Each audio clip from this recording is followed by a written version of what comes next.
سلام، من ساناز هستم. حدود 8 سال تو زمینه طراحی و دوغ فعالم. همونطور که بهتون قولشو داده بودم امروز میخوام بوستی بدون الگو رو آموزش بدم. راستی لینک اینستاگرامم داخل کپشن گذاشتم. اونجا مینی آموزشایی میذارم که مطمئنم به دردتون میخوره، پس حتما فالوم کنید. بوستیه که میخوام بهتون آموزش بدم چند سالیه ترند شده و خیلی راحت با دامن، شلوار، شومیز و حتی تیشرت و پیراهن استایل میشه.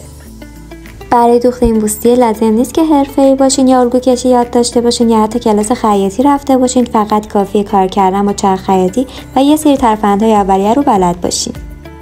من برای دوخت این بوستیه از تیشرت و پیراهن قدیمی استفاده میکنم، از تیشرت برای قسمت رویی کار و از پیراهن واسه قسمت آستین. اما شما از هر جنسی مشابه این جنس میتونین استفاده کنین، فقط دقت کنین که آستر کار باید سبک و پنبه‌ای باشه تا بدن اذیت نشه. لایک و کامنت و سابسکرایب یادتون نره. بریم برای شروع. اول باید قسمت پیش بوستیه رو طراحی کنیم. روی دولای بسته پارچه قد بوستیه رو به اندازه 30 سانت علامت میزنیم. حالا عدد دور سینه رو تقسیم بر 4 میکنیم، یعنی برای من که سایزم 36 84 تقسیم بر 4 که میشه 21. بعدش عدد 21 رو تو قسمت بالا و پایین کادرمون علامت میزنیم و یه خط صاف میکشیم. یک مستطیل 21 در 30 سانتی متر داریم، البته روی دولای بسته پارچه، یعنی اگه بازش کنیم 21 مون میشه 42 در 30 سانت. حالا میریم برای طراحی یقه. واسه طراحی یقه تو قسمت دولای بسته پارچه 8 سانت میایم داخل و علامت میزنیم، 3 سانت هم میایم پایین علامت میزنیم و این دو نقطه رو هلال میکنیم. حالا 5 سانت از نقطه 8 سانت یقه علامت میزنیم برای قسمت بند بوستی، همون جایی که پانچ میشه. از این قسمت هم 5 سانت میایم پایین و هلال زیر بغل رو طراحی میکنیم. حالا 20 سانت میایم پایین و علامت میزنیم. این خطی که علامت زدیم میشه خط پهلوی ما. قسمت کمر 3 سانت میایم داخل و علامت میزنیم و به خط بالا وصل میکنیم. حالا هلال پایین بوستیه رو باید طراحی کنیم. اولش به اندازه 5 سانت یه خط صاف میکشیم. بعدش هلالش میکنیم به سمت جلو. این شد قسمت جلوی بوستیه. حالا از اون خطایی که کشیدیم برش میزنیم. برای طراحی پشت بوستیه الگوی جلو رو میذاریم رو پارچه‌ای که به صورت دولای باز پهن کرده بودیم و ازش یه کپی میگیریم طبق کاری که من دارم میکنم، با این تفاوت که پایین بوستیه تو قسمت پشت باید خط صاف داشته باشه، مثل جلوی بوستیه نباید هلال باشه. و تو قسمت کمر و بندینک 3 سانت برای گودی کمر کم میکنیم. حالا قسمت بند بوستیه رو به اندازه 30 تا 35 سانت امتداد میدیم. این همون قسمتی که از پشت برمیگرده به سمت جلو و پانچ میخوره.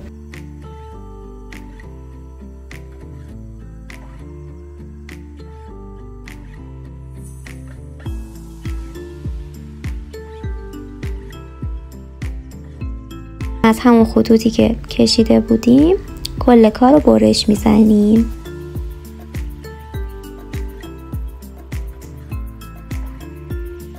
تو این مرحله آستر کار رو برش میزنیم، دقیقاً اندازه روی کار. تو این مرحله هم لایکوبی رو انجام دادم، هم واسه قسمت پشت هم واسه قسمت جلو. رسیدیم به بخش جذاب، مشخص کردن جای فنر. 3 سانت از بالا 1 سانت هم از پایین علامت زدم. این دوتا خط رو به هم وصل کردم. بچه‌ها من نصف کارو دارم خط کشی میکنم، شما همینو اونورم تکرار کنین. به فاصله 1 سانتی متری خط ها رو میکشم. فنر من 6 میله، این اندازه واسه 6 میل خیلی مناسبه. هم اضافه کنم که شما میتونین اصلا تعداد فنر رو بیشتر یا کمتر کنین، هیچ فرقی نداره، کاملا سلیقه‌ایه و میتونین هر مدلی که خواستین بکشین. فقط رو قسمت سینه نباید باشه، تو پهلو یا وسط اشکالی نداره.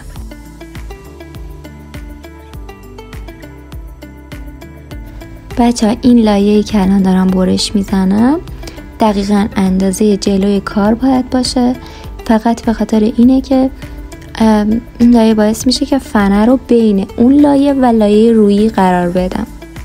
شما میتونین فنر رو بین آستر و روی کار هم بدوزین، ولی خب اینجوری داخل کارتون تمیزتر میشه، رد دوخت کمتری دیده میشه.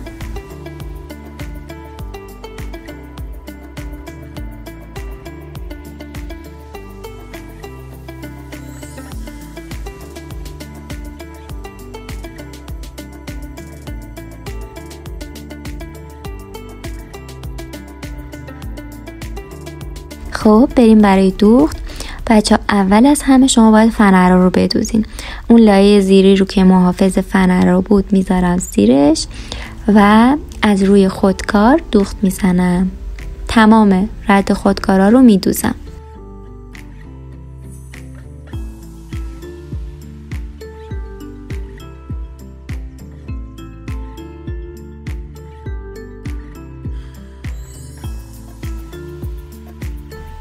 حالا نوبت میرسه به آستردوزی.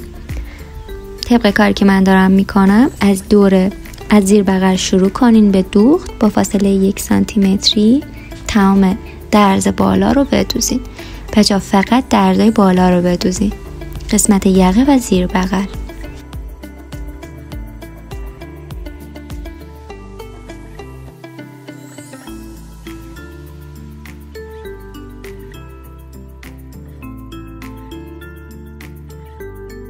تو قسمت پشت دقیقاً از جایی که میخوایم پانچ کنیم باید بدوزیم خط مستقیم طبق کاری که من دارم انجام میدم. بچه پهلو باید باز بمونه، همه جا با فاصله 1 سانتیمتری دوخته میشه جز پهلو.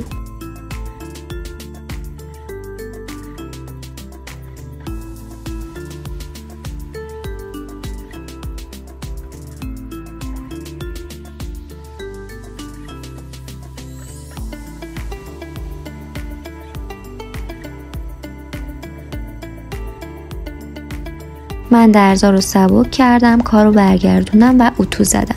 حالا همونجور که میبینین یه قسمت های اضافه اومده از آستر. اون قسمت ها رو حتما باید سبک کنین و آستر و رویه برابر باید باشن. حالا باید درزای پهلو رو با فاصله 2 سانتی دوخت به هم وصل کنین.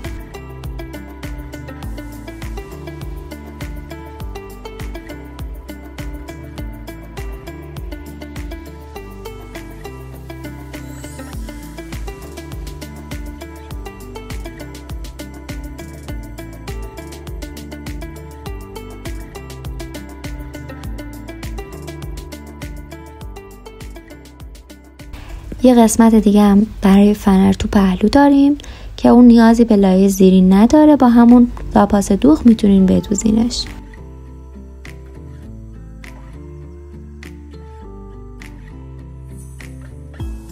حالا سر و ته فنر رو میسوزونیم و میذاریم داخل لیفه ها به این شکل. بچه‌ها دقت کنید فنر باید تو قسمت آخرش یک کم جاش خالی باشه برای جای دوخت، یعنی تا آخر لباس نباید فنر باشه. فنر هم تو قسمت پشت داریم، دقیقاً جاییه که وسط این دوتا فنر شما باید پانچ بزنید. منظورم از دوتا فنر 4 تا فنره، 2 تا این ور 2 تا هم اون ور. مستقیم میتونین اینو به آستر بدوزین.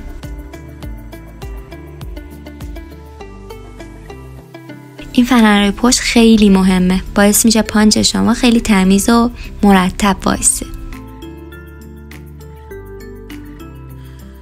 قبل از اینکه نوار پایین بوستیه رو بدوزین حتما این دوخته که من دارم میزنم و بزنین تا کارتون کاملا فیکس بشه. اینجوری دوخت نوارم براتون آسون تره. نوار رو از قسمت روی کار با فاصله 1 سانتیمتری میدوزیم. عرض این نوارم 3 سانتیمتره. بعدش به این شکل از سمت آستر قلفتی میشه. فقط تاکید میکنم نوار رو خیلی شل بگیرین، اصلا نکشین.